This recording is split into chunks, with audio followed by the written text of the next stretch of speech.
A vida feliz. Sêneca. Obrigado por visitar o canal. Se puder, por favor, curta, comente, compartilhe e se inscreva no canal. Obrigado. Audiobooks Reserva Cognitiva.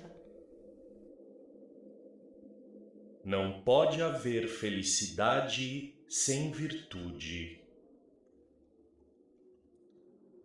Pois a virtude está aberta a todos, tanto para servos e exilados, como para príncipes. É proveitosa para o mundo e para si mesma, em todas as distâncias e em todas as condições. E não há dificuldade que possa desculpar um homem de exercê-la. E só pode ser encontrada em um homem sábio, embora possa haver algumas semelhanças tênues dela nas pessoas comuns. Os estoicos consideram todas as virtudes iguais, mas, ainda assim, há uma grande variedade no assunto em que eles devem trabalhar, conforme seja maior ou mais restrito, ilustre ou menos nobre, de maior ou menor extensão. Como todos os homens bons são iguais, isto é, como eles são bons. Mas, ainda assim, um pode ser jovem, outro velho. Um pode ser rico, o outro pobre. Um eminente e poderoso, o outro desconhecido e obscuro. Existem muitas coisas que têm pouca ou nenhuma graça em si mesmas e, ainda assim, são gloriosas e notáveis pela virtude. Nada pode ser bom que não dê grandeza nem segurança à mente. Mas, ao contrário, a infecta com insolência, arrogância e erro. Nem a virtude discursa na ponta da língua, mas no templo de um coração purificado. Aquele que depende de qualquer outro bem torna-se cobiçoso da vida e do que pertence a ela, que expõe o homem a apetites vastos, ilimitados e intoleráveis. A virtude é livre e infatigável, e acompanhada de concórdia e graça, ao passo que o prazer é mesquinho, servil, transitório, cansativo, doentio e mal sobrevive ao saboreá-lo. Faz bem para o estômago e não para o homem. É somente a felicidade dos brutos. Quem não sabe que os tolos gostam de seus prazeres e que existe uma grande variedade de entretenimentos com perversidade? Digo, a própria mente tem sua variedade de prazeres perversos, assim como o corpo, como a insolência, a presunção, o orgulho, a tagarelice, a preguiça e o humor abusivo de transformar tudo em ridículo, enquanto a virtude pesa tudo isso e o corrige. É o conhecimento dos outros e de si próprio. Deve ser aprendido de si mesmo. E a própria vontade pode ser ensinada. Que vontades não podem ser corretas, a menos que todo o hábito da mente seja da mesma origem de onde vem essa vontade. É pelo impulso da virtude que amamos a virtude de modo que o próprio caminho para a virtude reside na virtude, que abrange também, à primeira vista, as leis da vida humana. Nem devemos nos avaliar por um dia ou uma hora, ou qualquer ação única, mas por todo o hábito da mente. Alguns homens fazem uma única coisa bravamente, porém mais nenhuma. Eles se encolherão diante da infâmia e se levantarão contra a pobreza. Neste caso, elogiamos o fato e desprezamos o homem. A alma nunca está no lugar certo até que seja libertada dos cuidados dos assuntos humanos. Devemos trabalhar e subir a colina se quisermos chegar à virtude, cujo trono está no topo dela. Aquele que domina a avareza e é verdadeiramente bom, permanece firme contra a ambição. Ele considera a hora de sua morte não como um castigo, mas como a equidade de um destino comum. Aquele que subjuga suas luxúrias carnais deve facilmente manter-se imaculado de qualquer outra, de forma que a razão não encontre este ou aquele vício por si mesma, mas derrote tudo de um só golpe. O que ele se importa com a ignomínia que só valoriza a si mesma pela consciência e não pela opinião?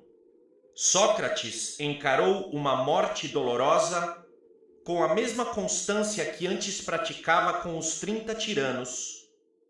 Sua virtude consagrou a própria masmorra, assim como a repulsa de Catão foi a honra de Catão e a reprovação do governo. Aquele que é sábio se deleitará até mesmo com uma opinião desfavorável que é bem recebida. É ostentação e não virtude quando um homem deseja que suas boas ações sejam publicadas. E não é suficiente ser justo onde há honra a ser recuperada, mas permanecer assim, desafiando a infâmia e o perigo. Mas a virtude não pode estar oculta, pois chegará o tempo em que deverá ressuscitá-la, mesmo depois de enterrada, e livrá-la da malignidade dos tempos que a oprimiram. A glória imortal é sua sombra e a acompanha, queiramos nós ou não. Mas, às vezes, a sombra segue à frente da substância, e em outras ela a segue. E quanto mais tarde chega, maior é, quando até a própria inveja terá dado passagem a ela.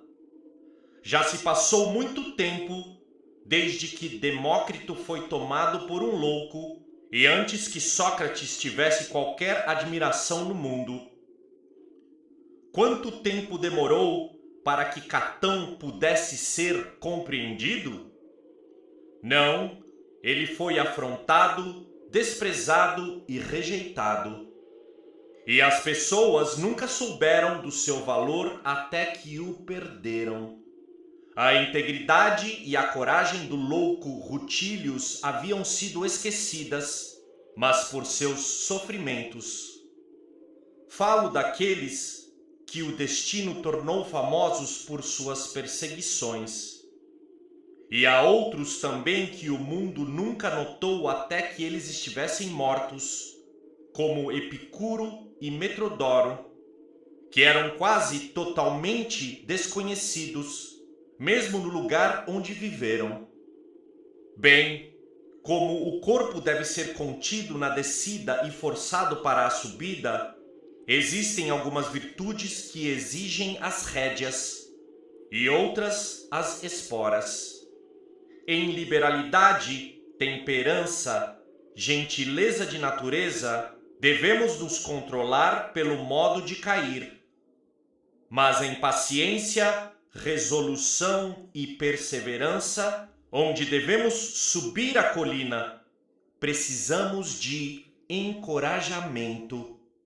Com esta divisão da questão, preferia seguir o curso mais suave, a passar pelas experiências de suor e sangue. Sei que é meu dever estar contente em todas as condições. Mesmo assim, se fosse pela minha escolha, eu escolheria a mais justa.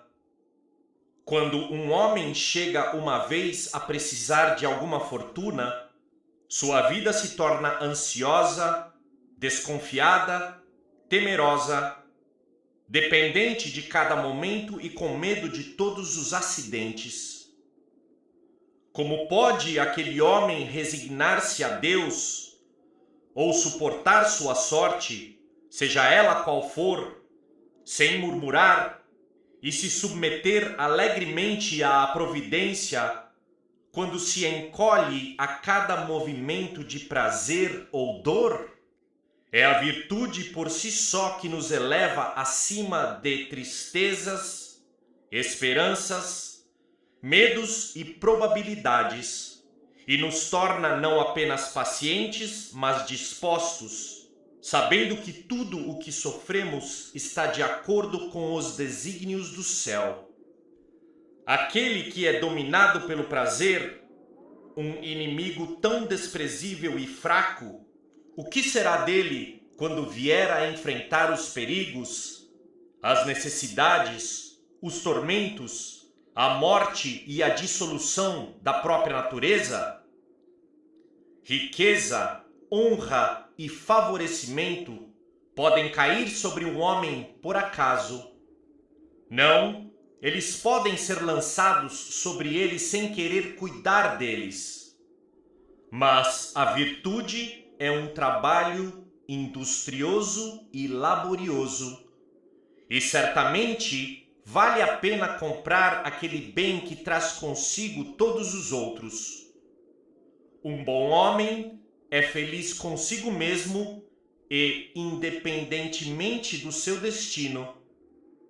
Gentil com seu amigo, temperante com seu inimigo, religiosamente justo, infatigavelmente laborioso, e ele cumpre todos os deveres com constância e congruência de ações.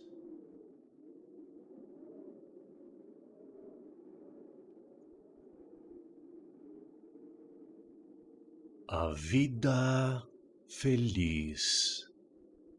Sêneca.